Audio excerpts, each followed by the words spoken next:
sawujud karet yang melempang. Ada katuino baju ramen kaseruga basengat kaju batang. Arus, arus, arus. Halo teman-teman. Dan selamat pagi Dewan Juri. Perkenalkan, nama saya Kayla Azahra. Hari ini Kayla akan bertutur yang pastinya seru. Cerita ini diambil dari kumpulan legenda Kalimantan Tengah. Kali ini berasal dari Kabupaten Seruyan yang berjudul Asal-usul Desa Sapundu Hatu. Di sebuah desa kecil yang bernama Tumbang Silan, desa tua yang dikelilingi rimba belantara, hiduplah seorang pemuda yang bernama Bungai. Ia ahli pemakan kayu yang berbakat. Ia dikenal karena tangannya yang cekatan dan hatinya yang bersih. Setiap sabudu yang dibuatnya tak hanya indah, tetapi juga hidup, seolah-olah memiliki jiwa. Ia mewarisi keahlian itu dari ayahnya. Suatu malam, Damang Tue, kepala adat tertinggi di desa, memanggil Bungai ke rumah balai. Ia meminta Bungai untuk membuat sabudu yang sangat besar dan mewah. Damang Tue berkata dengan pelan namun tegas, "Bungai, kau harus membuat sabudu untuk pamanku Pak Kawijaya yang baru saja wafat. Tapi kali ini kau harus memahat dari pohon kiu nyaru yang tumbuh di Bukit Lumut." Bungai terkejut. Bukit Lumut adalah kawasan terlarang.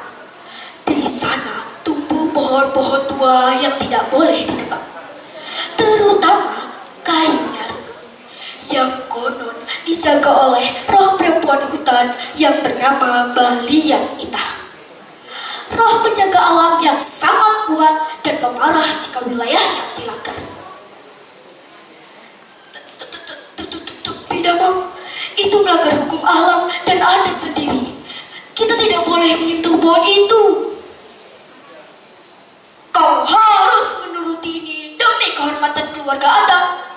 Aku sudah menyiapkan sajian untuk menjaga keselamatanmu. Kau tidak perlu takut, jawab Damang Tue menegaskan.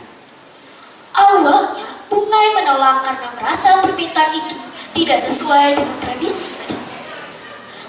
Namun karena desakan ekonomi dan janji Damang Tue yang akan menjaga keselamatannya, ia akhirnya setuju untuk membuat sabudu tersebut. Keesokan harinya, Damang Tue menyiapkan perlengkapan yang salah satunya sajen untuk acara ritual, sebagaimana janjinya kepada Bungai. Akhirnya ritual pun berlangsung dengan sajennya.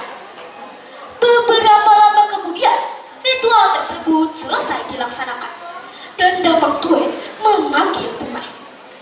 Ia meminta Bungai segera pergi ke Bukit Lumut untuk mencari kayu nyaru.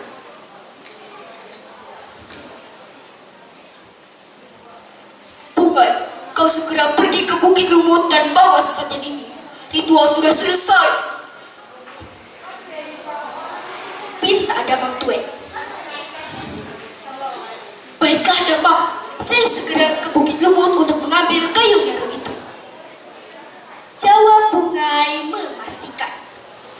Pada malam harinya, Bungai pergi ke Bukit Lumut dengan hanya membawa pita kecil dan perlengkapan yang digunakan untuk menebang kayu.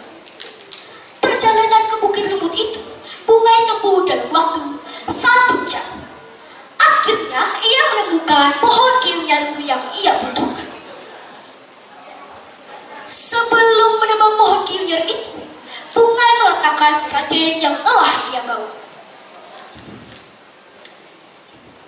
"Sebaiknya kuletakkan sesajen ini di bawah pohon kiu nyaru itu saja."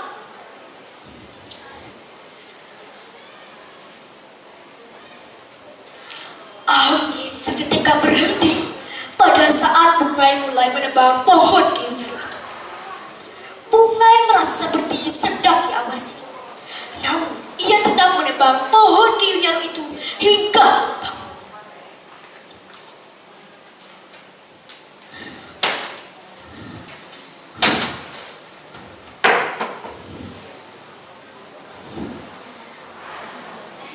Begitu pohon kayu nyaru tersebut tumbang, Bungai dikejutkan dengan suara rintihan perempuan.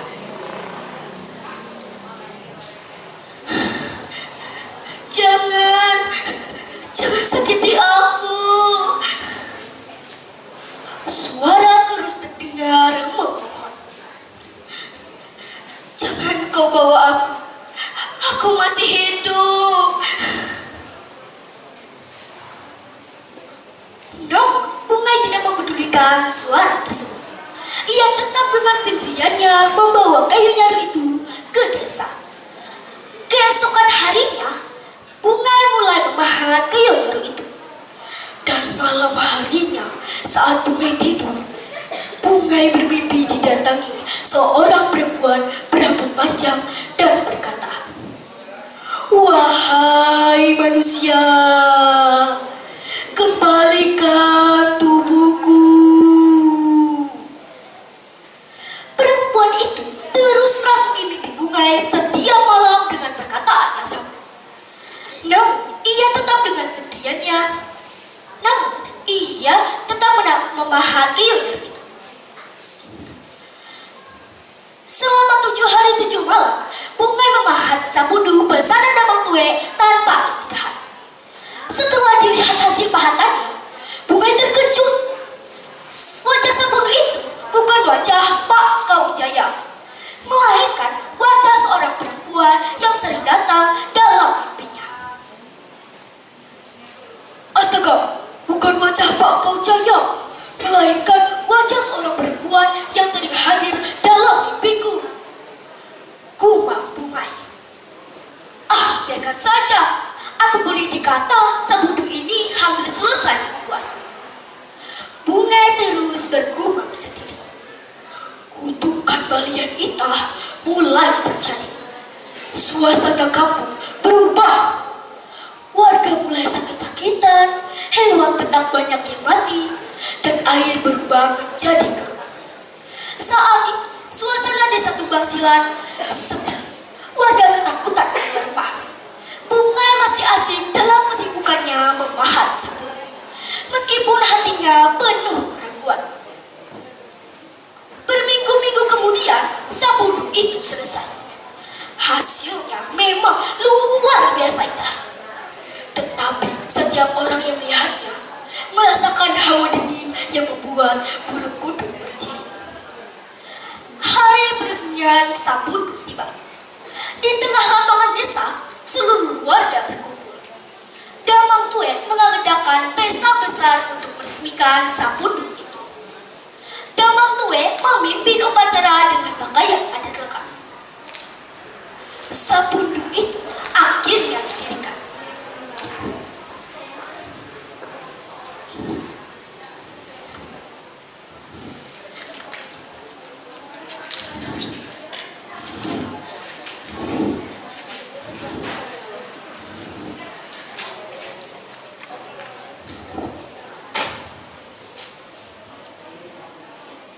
Langit tiba-tiba menjadi gelap. Angin dingin berhembus dari arah bukit. Tiba-tiba terdengar suara menggelegar dari dalam sapudu.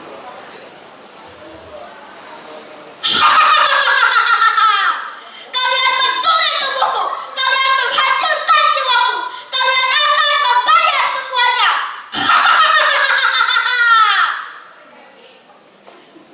Semua warga yang hadir terkejut dan ketakutan.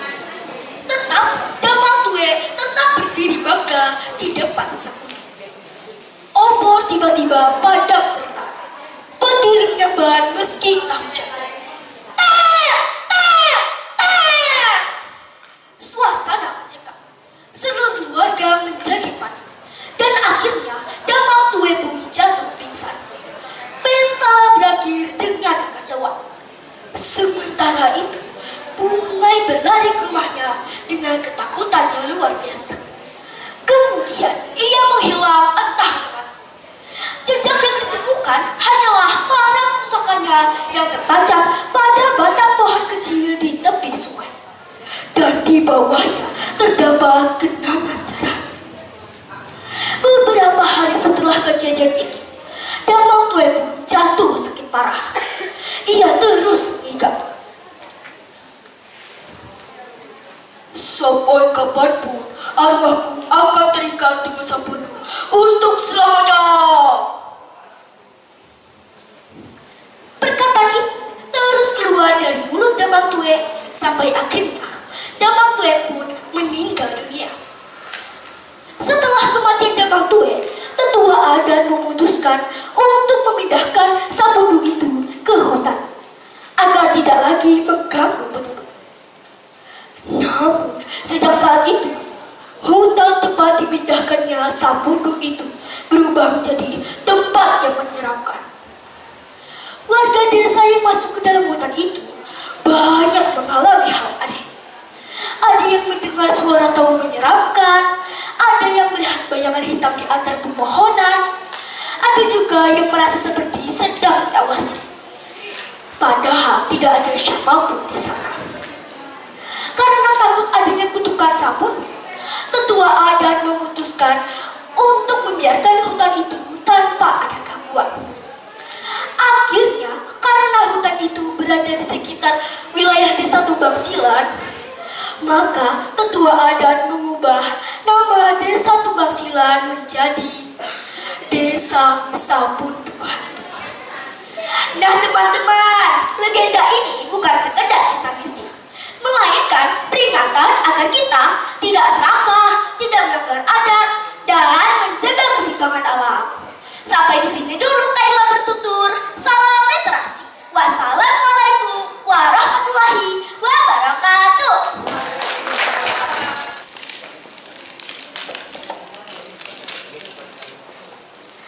Assalamualaikum warahmatullahi wabarakatuh. Waalaikumsalam warahmatullahi wabarakatuh. Selamat pagi Dewan Juri. Selamat pagi semuanya. Nama saya Gaitsanul Aziza. Saya di sini ingin menceritakan sebuah cerita yang berjudul Asal-usul Desa Sabundu Hantu. Apakah kalian siap mendengarkannya?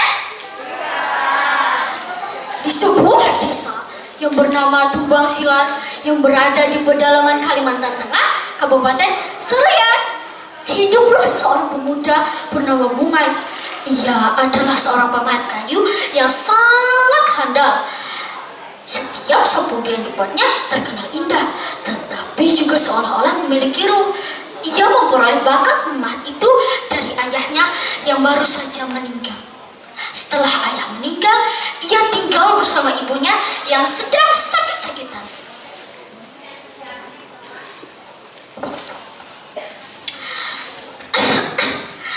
Adoy, adoy.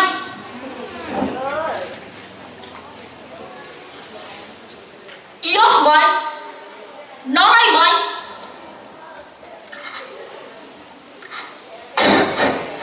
Umay laku dohop. Gau kelau. Iya, Mai. Bungai pun bergegas menyiapkan perlengkapannya untuk pergi memancing. Kemudian ia berjalan melewati hutan belantara menuju sungai di mana ia pergi memancing. Tak lama kemudian, Bungai pun pulang membawa hasil pancingannya. Setelah itu, ia melanjutkan memahat sabundu yang sebelumnya ia tinggalkan. Tetapi sebelum Bungai melanjutkan memahat sabundu itu, Bungai selalu berdoa kepada Raning Hatala Langit untuk mohon bimbingan dan keberkahan. Ya Tuhan, Sang Penguasa langit dan bumi, aku mohon bimbingan dan keberkahan dalam membuat sabundu ini. Pada suatu malam, kepala adat desa memanggil Bungai ke rumah balai untuk membuat sabundu yang sangat besar dan mewah.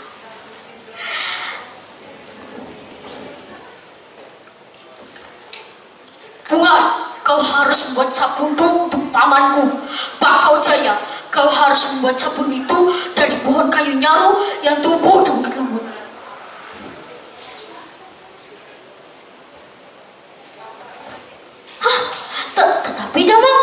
Bukankah itu kawasan terlarang? Kita tidak boleh menyentuh tanah itu. Itu juga melanggar hukum alam dan adat sendiri.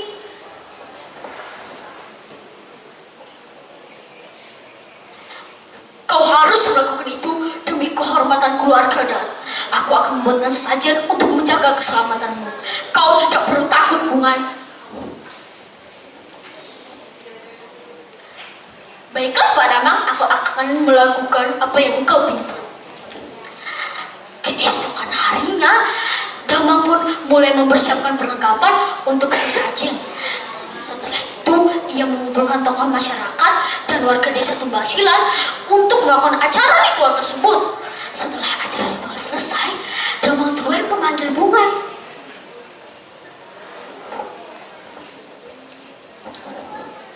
Bungai, kemari. Kau segera pergi ke Bukit Lemut dan bawa sajen ini.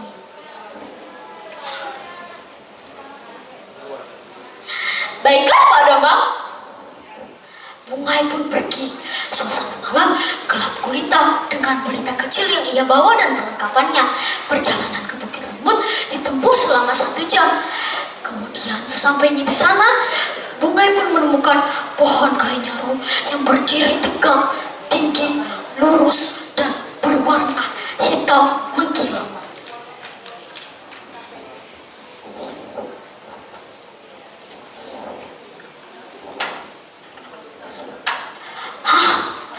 Kok angin tiba-tiba berhenti ya?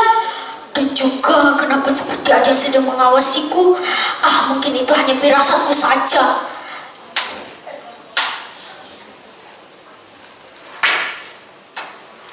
Kemudian pohon pun tumbang. Kemudian ada suara ratapan jauh yang membuat Bungai sangat terkejut. Jangan, aku masih hidup. Tetapi Bungai tidak menghiraukan ratapan itu. Ia tetap teguh dengan pendiriannya untuk membawa Sapundu itu ke desa. Kemudian pada saat Bungai kembali ke rumah, ia mulai memahat Sapundu itu. Pada saat ia tertidur, Bungai bermimpi didatangi oleh sesosok perempuan berambut panjang mendatanginya dan sedang menangis di pinggir kamarnya. Curi dan rumahku.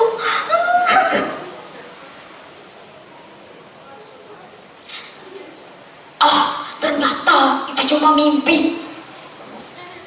Kemudian Bungai pun melanjutkan memahat Sapundu itu selama 7 hari 7 malam, memahat Sapundu itu tanpa beristirahat. Kemudian pada saat Bungai melihat wajah Sapundu itu, Bungai terkejut karena melihat wajah Sapundu itu bukanlah wajah Bakau Jaya, melainkan wajah sesosok perempuan asing yang hadir di dalam mimpinya.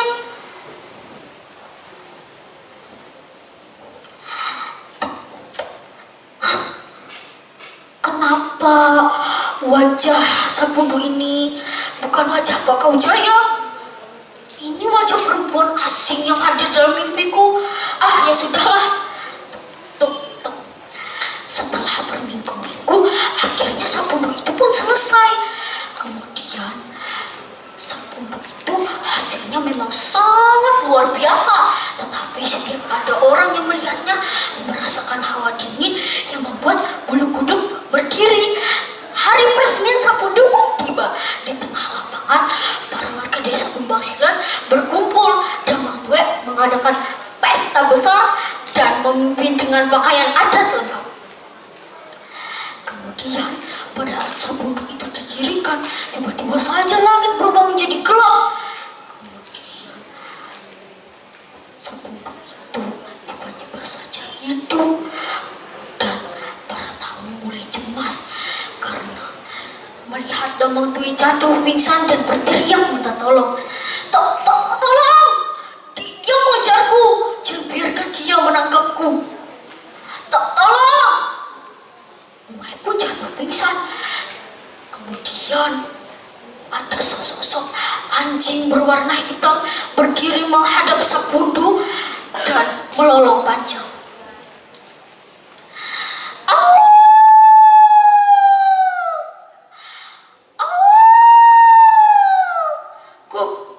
Kemudian karena itu Bungai pun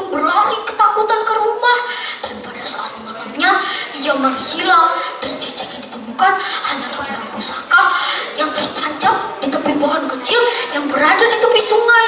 Kemudian setelah berhari-hari Damaltue jatuh sakit parah. Ia terus mengigau bahwa arwahnya akan terikat kepada Sapundu selamanya. Kemudian Damaltue pun jatuh pingsan. Kemudian setelah itu para tetua adat memutuskan memindahkan Sapundu itu ke hutan di mana tempat itu Sapundu itu berada. Kini menjadi tempat yang sangat menyeramkan. Kemudian karena takut akan kutukan Sapundu itu, para tetua adat memutuskan bahwa mengubah nama Sapundu itu yang awalnya Desa Tumbangsilan menjadi Desa Sapundu Hantu. Demikianlah cerita dari saya. Wassalamualaikum warahmatullahi wabarakatuh. Aku tuh tahu tarawang kilau burung tinggal. Assalamualaikum warahmatullahi wabarakatuh. Tabe selamat minggu nalakan. Salam sahujud karang dan malempang. Adil kak talino baju ramin kak sorga.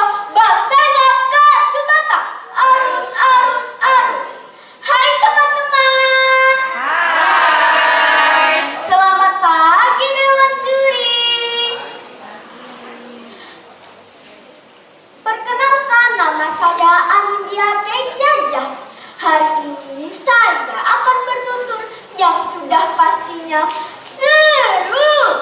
Cerita ini bersumber dari cerita rakyat Kalimantan Tengah, Kabupaten Serdang.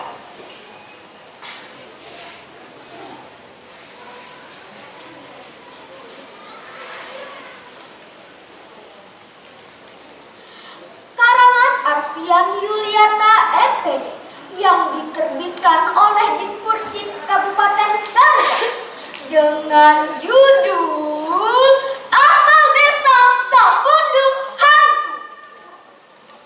Asal-usul Desa Sapundu Hantu adalah cerita rakyat dari pedalaman Kalimantan Tengah yang diangkat menjadi buku cerita anak penuh makna.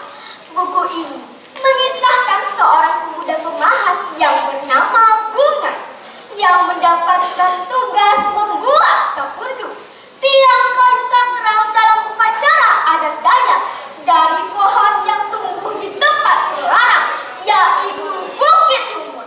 Meski ragu, Bunga tetap memahat kayu tersebut. Sejak saat itu, kejadian aneh terjadi di desa.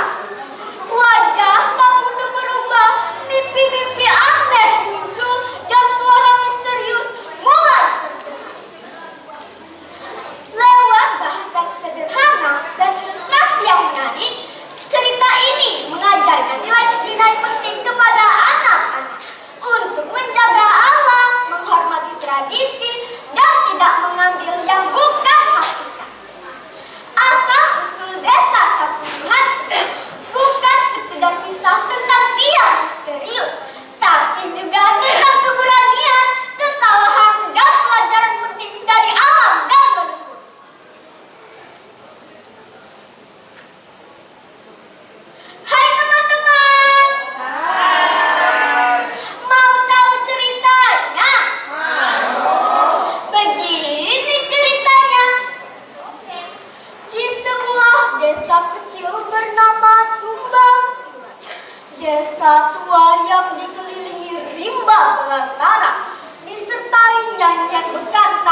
Begitu pohon kayunya itu tumbang, Bungai terkejut.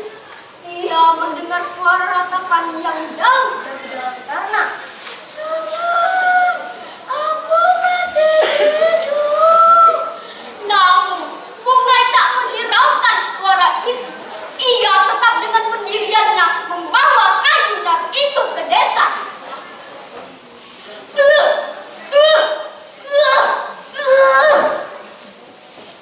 Keesokan harinya, ia mulai memahat kayu yang itu. Malam, saat mulai tidur, ia bermimpi didatangi seorang perempuan berambut panjang menangis berdiri di ujung tempat tidurnya dan berkata, "Kau mencuriku dan rumahku." Selama 7 hari 7 malam, Bungai memahat sapundu pesanan Damang Tue tanpa istirahat. Setelah dilihat hasilnya, Bungai terkejut karena wajah dari sapundu itu bukanlah wajah Pak Kaujaya, melainkan wajah asing seorang perempuan yang menangis dengan mata memancarkan kemarahan. Astaga, bukan wajah Pak Kaujaya, melainkan wajah asing seorang perempuan yang selalu hadir di setiap mimpiku. Kumang. Namun, Bungai tetap melanjutkan pahatan sapundu itu. Saat asik memahat, ia didatangi seorang pembakal desa Tondan. Ia menceritakan bahwa ada salah satu anak warga desanya yang sakit. Hewan mendadak mati dan air sumur di rumahnya berubah ke... Sejak awal istrinya laras memperingati Bungai untuk menghentikan pekerjaannya. Ini bukan sapundu biasa, Bungai. Aku takut ada sesuatu yang salah, katanya. Namun, Bungai tetap melanjutkan pekerjaannya, walaupun hatinya penuh dengan keraguan. Saat asik memahat, ia didatangi seorang pembakal desa Tondan. Sejak saat itu, kejadian aneh terjadi di desa.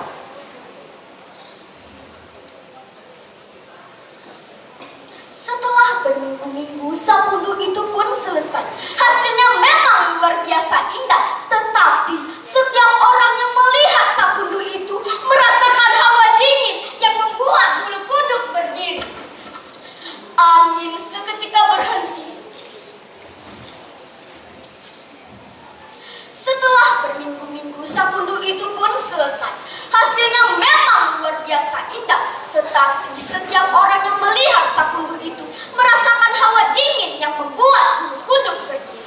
Hari peresmian sapundu itu tiba. Damang Tue memimpin upacara dengan pakaian adat lengkap. Saat sapundu didirikan, langit tiba-tiba gelap. Angin dingin bertiup dari arah bukit bukit, meski tak ada awan.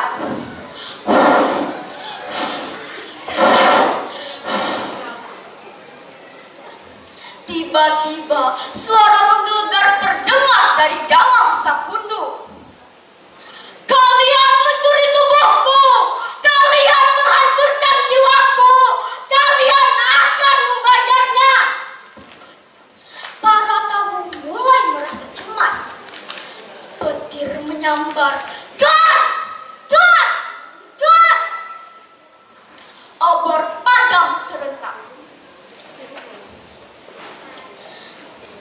Tiba-tiba seekor anjing hitam datang entah dari mana. Ia berdiri di hadapan sapundu, melengkung panjang dan memilukan.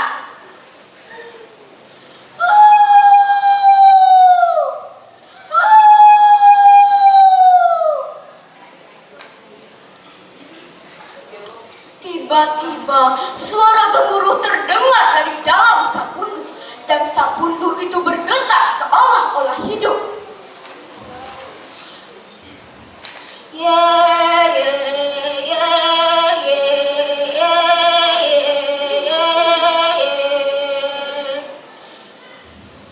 Damang Tue terjatuh ke tanah, matanya melotot dan berteriak ketakutan. Tolong, ada yang mengejarku. Jangan biarkan mereka menangkapku. Teriak. Menghadiri ke rumahnya ketakutan. Namun sejak malam itu ia menghilang. Jejak yang ditemukan hanyalah barang pusakanya yang tertancap di batang pohon kecil di tepi sungai, yang di bawahnya terdapat genangan darah. Beberapa hari setelah kejadian itu, Damang Tue jatuh sakit parah, kemudian ia meninggal dunia. Setelah kematian Damang Tue, para ketua desa memutuskan memindahkan Sapundu itu ke hutan agar tidak lagi mengganggu penduduk. Namun sejak saat itu, saat hutan tempat Sapundu itu dipindahkan berubah menjadi tempat yang menyeramkan. Warga desa yang masuk ke hutan ini melaporkan pengalaman aneh. Beberapa mendengar suara tawa menyeramkan, sementara yang lain melihat bayangan hitam melayang di antara pepohonan. Ada juga yang merasa sedang diawasi, meski tidak ada siapapun di sana.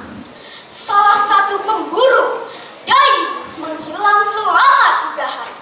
Saat ia ditemukan, tubuhnya lemah, wajahnya penuh dengan rasa ketakutan.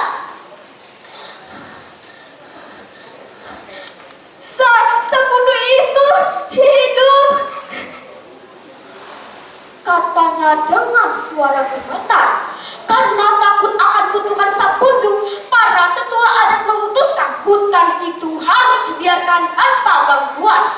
Mereka melakukan ritual untuk menenangkan roh jahat, tetapi keanehan tetap terjadi. Sejak saat itu, hutan itu dikenal sebagai hutan Sapundu hantu, dan tidak ada yang berani mendekatinya.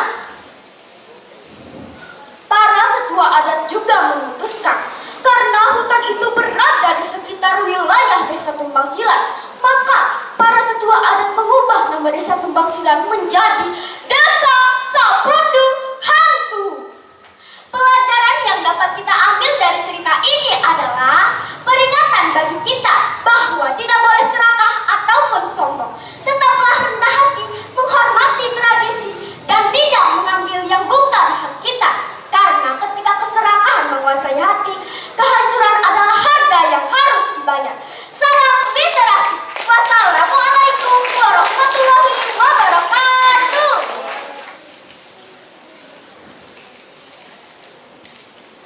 Assalamualaikum warahmatullahi wabarakatuh.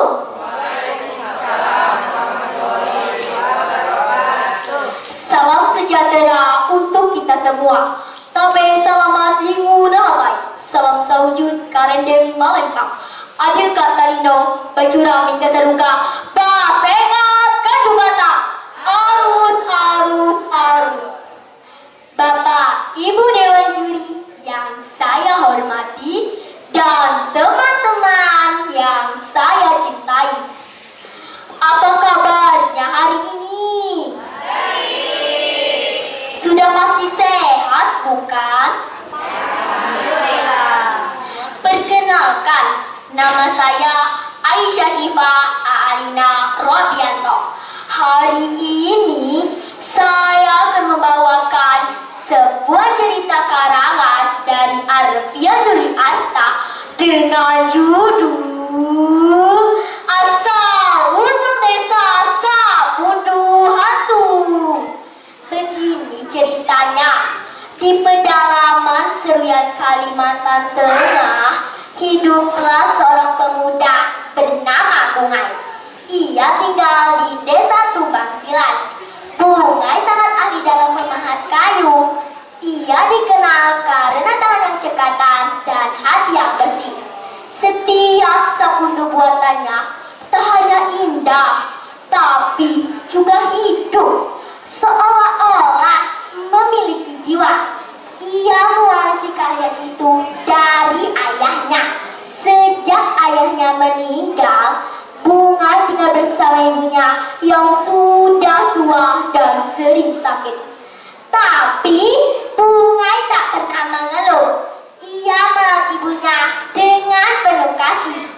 Bahkan sebelum berangkat ke hutan, ia terlebih dahulu memandikan ibunya. Pada suatu malam, Damang Tue, kepala dan tertinggi desa, memanggil Bungai ke rumah balai. Wajah Damang tampak lelah dan gelisah. Damang Tue dikenal sebagai orang tegas dan baik. Ia meminta Bungai untuk membuatkan sapundu yang besar dan mewah. Bungai, kau harus membuat sapundu untuk pamanku, Pak Kawijaya, yang baru saja meninggal.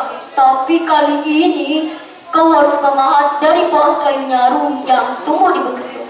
Bungai terkejut. Bukit Lumut adalah kawasan larangan. Di sana tumbuh pohon-pohon tua yang tidak boleh ditebang, terutama kayu nyaru yang konon dijaga oleh roh perempuan hutan bernama Bayadita, roh penjaga alam yang sangat kuat dan pemarah jika wilayahnya dilanggar. Tapi Damang, itu melanggar hukum alam dan adat sendiri. Kita tidak boleh menyentuh pohon itu. Kau harus menuruti ini demi kehormatan keluarga adat. Aku sudah menyiapkan sesajen untuk menjaga keselamatanmu. Kau tak perlu takut. Awalnya, Bungai menolak permintaan itu karena merasa permintaan itu tidak sesuai dengan tradisi adat. Namun, karena desakan ekonomi dan janji Damang Tue yang akan menjaga keselamatannya, ia pun akhirnya setuju membuatkan sabtu tersebut. Keesokan harinya, Damang Tue menyiapkan perlengkapan yang salah satunya sesajen untuk acara ritual, sebagaimana yang ia janjikan pada Bungai. Acara ritual pun berlangsung dengan sesajennya. Beberapa lama kemudian, ritual pun sudah selesai dilaksanakan. Damang Tue meminta Bungai untuk pergi ke Bukit Lumut mencari kayu nyaru pesanan Damang Tue. Bungai, kau harus pergi ke Bukit Lumut.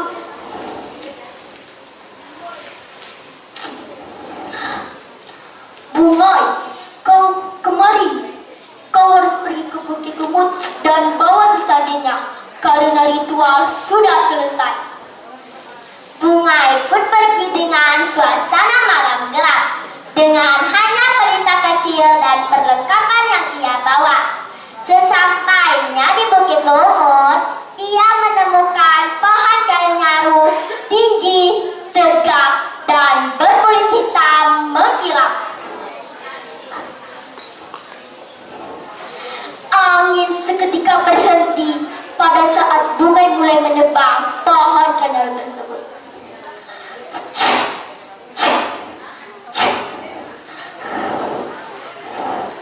Ia merasa sedang diawasi. Tiba-tiba terdengar suara tepan jauh dari dalam tanah. Aku masih hidup. Namun, Bungai tidak menghiraukan suara tersebut. Ia tetap pendiriannya membawa kayu itu ke desa. Keesokan harinya, ia mulai memahat kayu nyaru tersebut. Pada malam itu, saat Bungai tidur, ia bermimpi didatangi seorang perempuan berambut panjang menangis di ujung tempat tidur seraya berkata, "Kau mencuriku dan rumahku." Selama 7 hari 7 malam, Bungai memahat sapundu pesanan Damang Tue tanpa istirahat. Saat dilihat hasil pahatannya, Bungai terkejut. Wajah dari sapundu bukan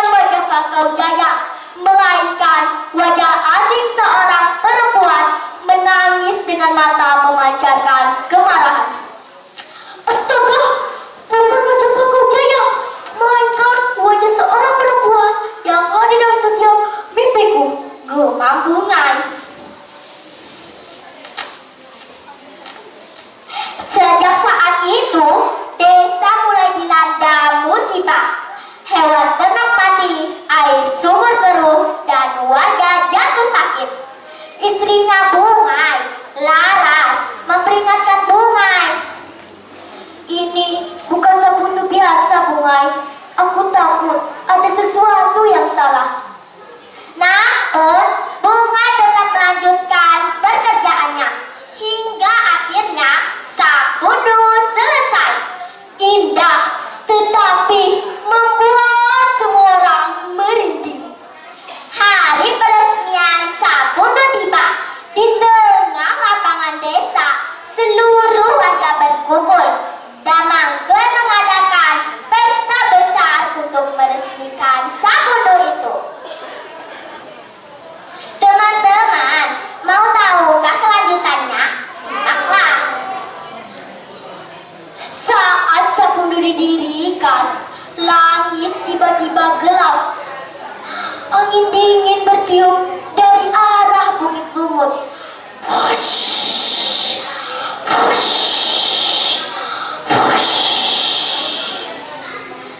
Tiba-tiba terdengar suara menggelegar dari dalam Sapundu. Kalian mencuriku, baju aku, kalian semua akan membakar. Damang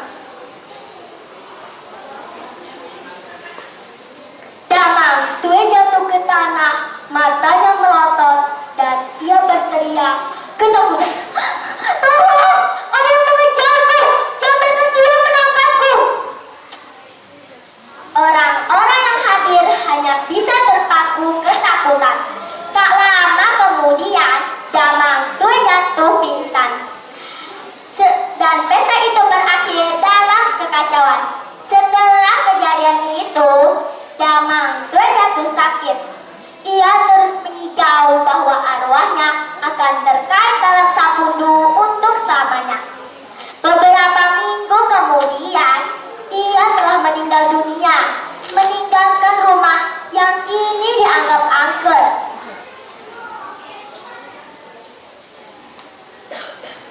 Semenjak kematian Damang Tue, para tetua desa akhirnya memutuskan untuk memindahkan Sapundu itu ke dalam hutan. Namun, sejak saat itu, hutan itu berubah menjadi menyeramkan. Orang-orang yang masuk ke sana sering mendengar suara aneh, bayangan hitam, dan merasa sedang diawasi. Karena takut dengan kutukan, para tetua adat akhirnya memutuskan untuk tidak mengganggu hutan itu. Sejak saat itu, hutan itu dikenal dengan nama Hutan Sapundu Hantu, dan desa pun berganti nama dengan nama Desa Sapundu Hantu. Teman-teman, dari cerita Sapundu Hantu, kita belajar bahwa harus menghormati adat dan tradisi, serta menjaga alam dengan bijak. Janganlah serakah, janganlah sombong, dan jangan mengambil yang bukan hak kita. Setiap perbuatan sekecil apapun akan ada akibatnya. Dengan hidup rendah hati dan saling menghargai, kita bisa terhindar dari musibah. Teman-teman, itulah akhir dari cerita asal-usul desa Sapundu Hantu.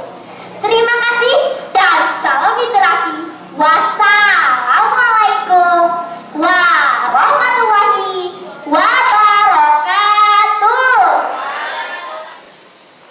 Assalamualaikum warahmatullahi wabarakatuh. Waalaikumsalam warahmatullahi wabarakatuh. Tabe salamat lingkunalatai, salam sahujud karendem malempang. Adil katalino bacuramin kasaruga, basengat kajubata, arus arus arus.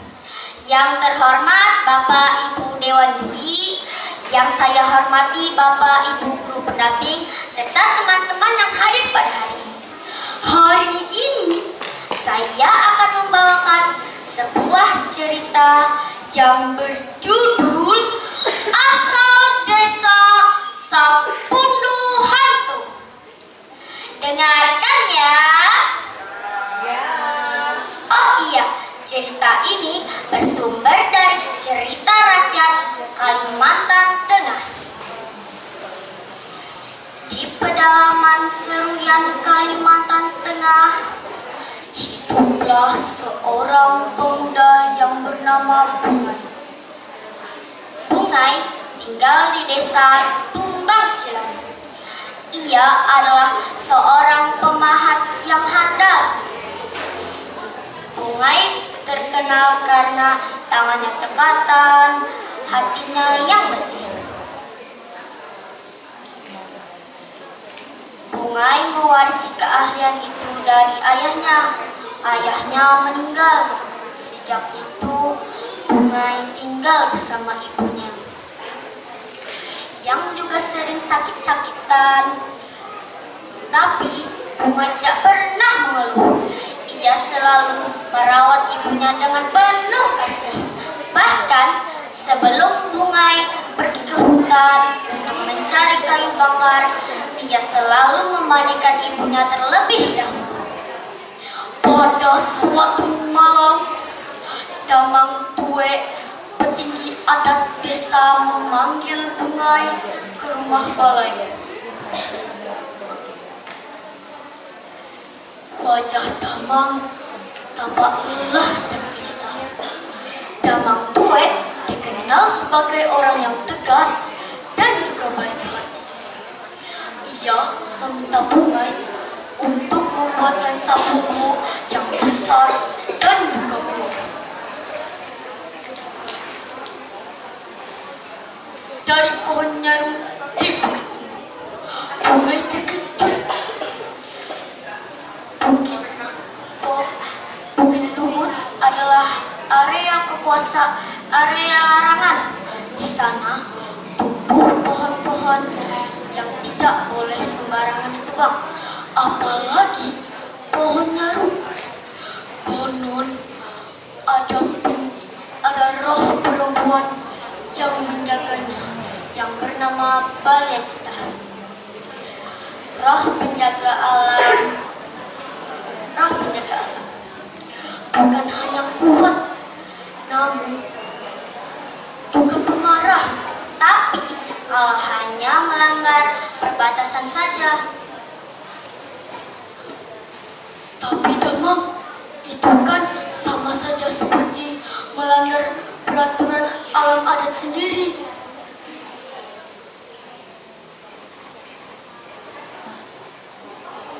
Kau harus tetap mencari pohon nyaru itu.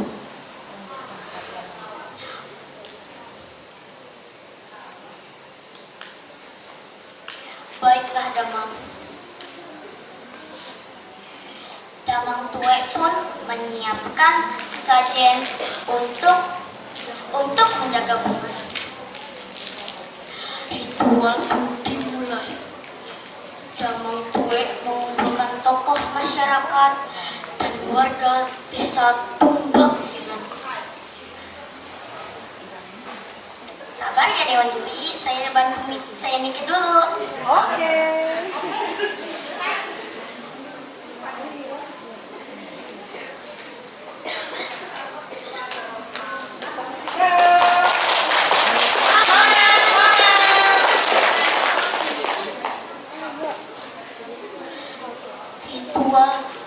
Ritual dimulai dengan sesajen.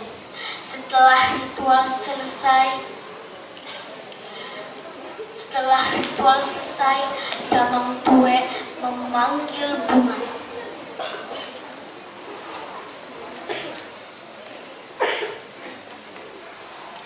Baik Damang. Bungai melakukan perjalanan malam gelap. Bungai hanya ditemani pelita kecil dan beberapa perlengkapan lainnya. Sesampainya Bungai di Bukit Lumut, ia menemukan pohon nyaru yang tegak, tinggi, berkulit hitam, dan mengkilap. Bungai pun mulai menebang pohon nyaru itu. Setelah pohon itu tumbang, Bungai terkejut mendengar suara bisikan. Jangan, aku masih hidup. Namun Bungai masih dengan pendiriannya. Bungai membawa pohon nyaru itu pergi ke hutan. Keesokan harinya, Bungai mulai memahat pohon nyaru itu.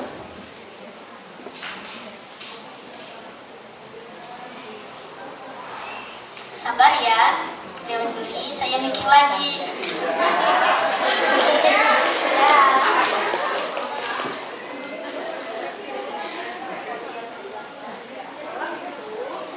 Malam itu, Bungai bermimpi didatangi oleh seorang perempuan sambil menangis. Kau mencuri dan rumahku. Namun Bungai tidak mempedulikannya. Bungai melanjutkan memahat. Setelah berminggu-minggu, sapumu itu sudah selesai. Sapumu itu memang luar biasa indah. Namun siapa saja yang menatap sapumu itu akan merasakan hawa dingin yang membuat bulu kuduk berdiri. Ih, serem.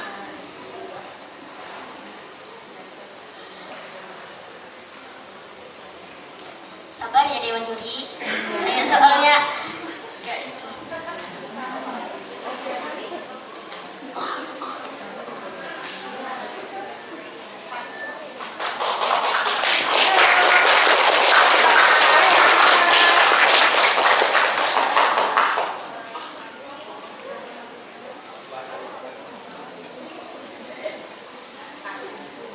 Peresmian sapumu pun tiba. Damang Tue mengadakan pesta besar untuk merayakan sapumu itu. Damang Tue memimpin upacara memakai pakaian adat lengkap.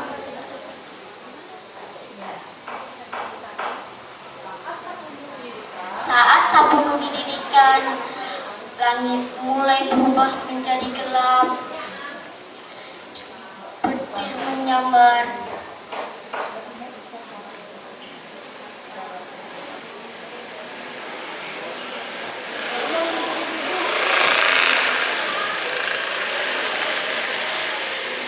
Tiba-tiba suara menggelegar terdengar dari arah dalam sapumu.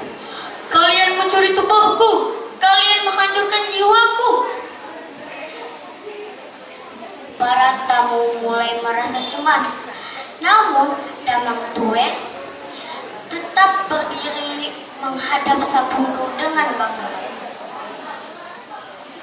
Tiba-tiba suara petir menyambar, obor mati serentak. Damang Tue jatuh pingsan.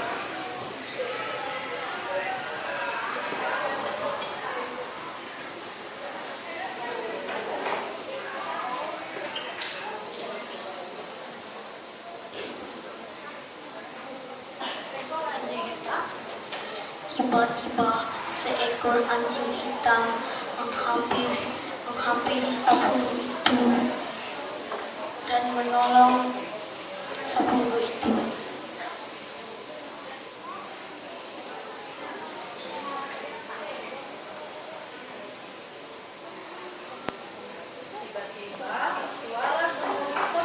Tiba-tiba suara gemuruh terdengar.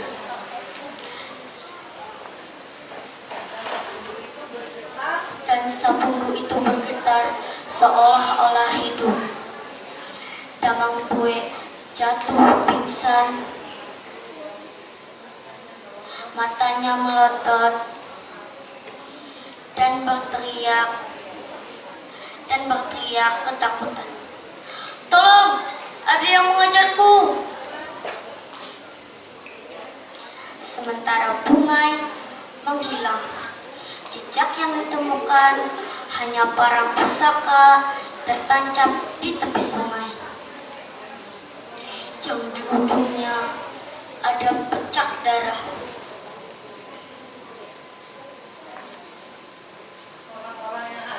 Orang-orang yang hadir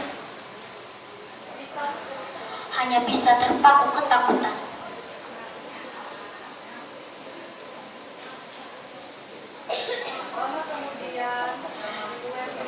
Tak lama kemudian, Damang Tue jatuh pingsan.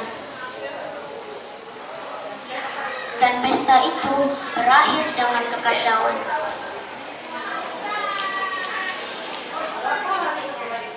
Beberapa hari setelah itu, Damang Tue mengalami sakit yang parah.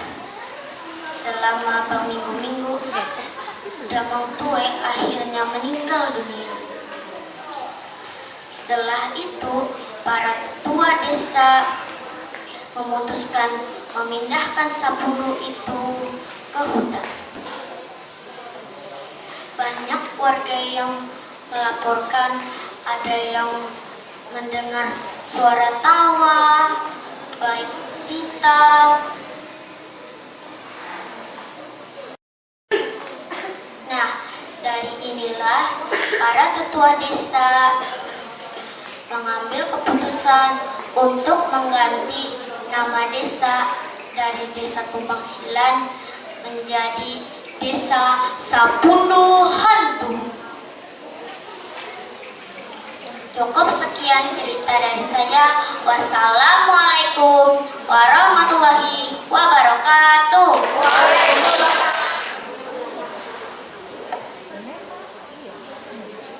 Adat dipangkal dari leluhur, hidup dipangku oleh alam. Bila adat dilanggar, bila alam dicederai, maka murka akan datang sebagai balasan. Bapak Ibu Dewan Juri yang saya hormati dan teman-teman yang saya cintai, jalan-jalan ke tepi rawa, singgah sebentar membeli durian. Assalamualaikum hadirin semua, izinkan saya memberi salam perkenalan. Waalaikumsalam. Bunga melati harmoni, tumbuh indah di tepi jalanan. Perkenalkan, nama saya Maula Agatha Tafisya Anggraini dari SD Bakti Perdana Kecamatan Serian Raya tercinta Nagunawan. Kali ini Maula akan menceritakan sebuah cerita rakyat yang berasal dari Kabupaten Serian. Pergi ke pasar beli rotan, rotan dianyam menjadi anyaman satu. Judul cerita yang akan saya bawakan, asal usul Sapulu Hantu. Bunga seroja bukan berseri, indah dipandang di tepi samudra. Cerita ini dikarang sendiri oleh Alfian Yuli Arta. Begini ceritanya. Di sebuah desa tua bernama Tumbang Silan yang dikelilingi rimba belantara dengan nyanyian bekatan dan kepakan burung tinak. Hiduplah seorang pemuda bernama Bungai. Bungai adalah pemahat kayu berbakat. Setiap sapulu buatannya tampak hidup, seakan punya jiwa. Sejak ayahnya meninggal, ia tinggal bersama ibunya yang sudah tua dan sering sakit-sakitan. Namun, Bungai tetap berbakti. Setiap hari ia memandikan ibunya sebelum berangkat cari kayu bakar, lalu kembali memahat. Tuk tuk tuk tuk tuk. Suatu siang, ibunya memanggil, "Adai, adai, iya mak, narai mak, umai laku duhuk, nanak, gauk akan lauk, iya mak." Dengan sigap Bungai memancing, pulang membawa ikan dan sebatang kayu untuk dipahat. Malam harinya, Damang Tue, kepala adat desa, memanggil Bungai kembali.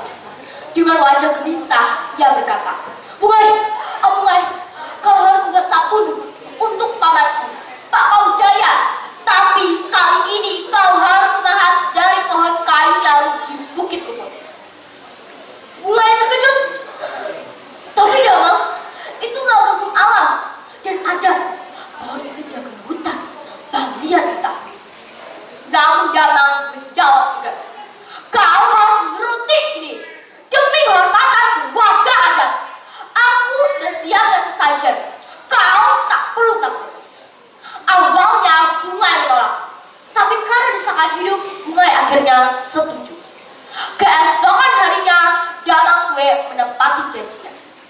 ritual pun dilakukan.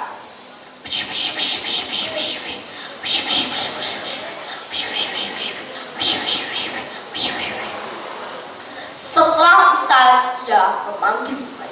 Bungai, mari! Segera pergi ke Bukit Lumut. Bawalah sajian ini. Malam itu, dengan pelita kecil, Bungai berangkat. Sesampainya di bukit, ia melihat pohon kayunya tinggi, tegak, berkulit hitam kilat.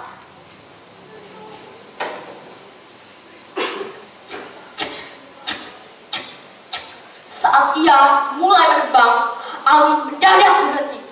Bungai merasa ada yang mengawasinya. Ketika pohon itu tumbang, terdengar suara lirih dari dalam tanah. Jangan, aku masih hidup. Jangan, aku masih hidup. Namun Bungai tetap mengabaikan suara itu. Kayu pun ia bawa pulang. Esoknya, Bungai mulai memahat. Tuk tuk tuk tuk tuk. Tetapi malam itu ia bermimpi seorang perempuan berambut panjang menangis di ujung ranjang.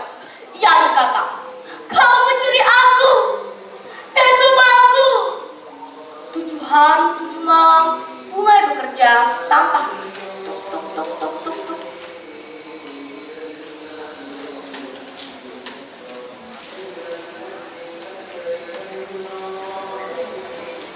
Saat hasil pahatan selesai, ia terkejut. Wajah sang pundur itu bukan wajah almarhum Takau Jaya, melainkan wajah perempuan asing dengan penuh kemarahan. Astaga, bukan wajah Takau Jaya, melainkan wajah perempuan yang hadir dalam mimpiku. Gumam Bungai.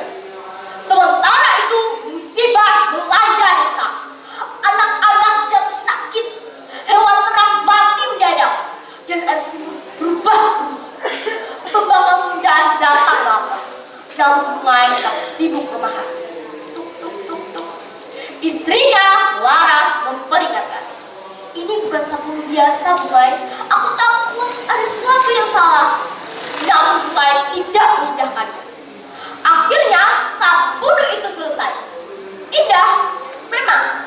Tapi siapapun yang melihatnya akan merasakan hawa yang membuat gudeg.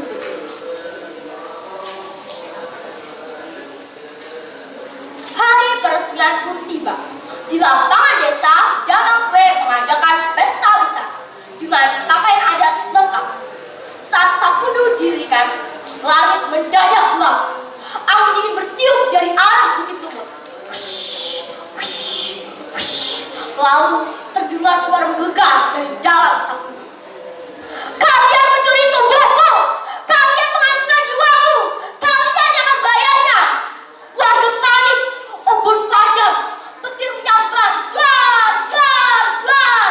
Seekor anjing hitam muncul, melolong bayi.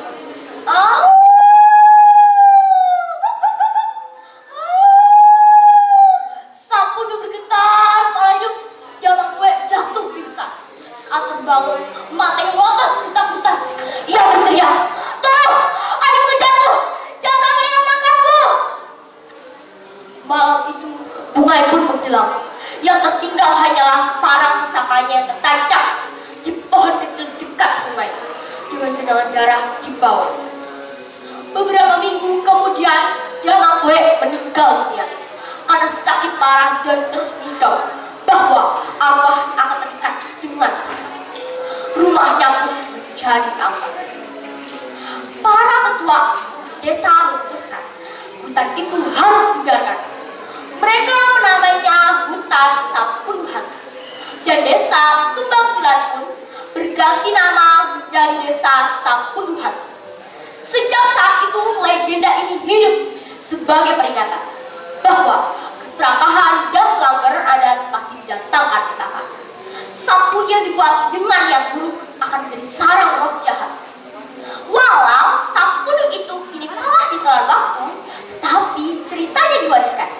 Masyarakat diajarkan untuk menghormati tradisi dan mengingat bahwa setiap perbuatan sekecil apapun pasti ada konsekuensinya. Dan bila keserakahan sudah menguasai hati, maka kehancuran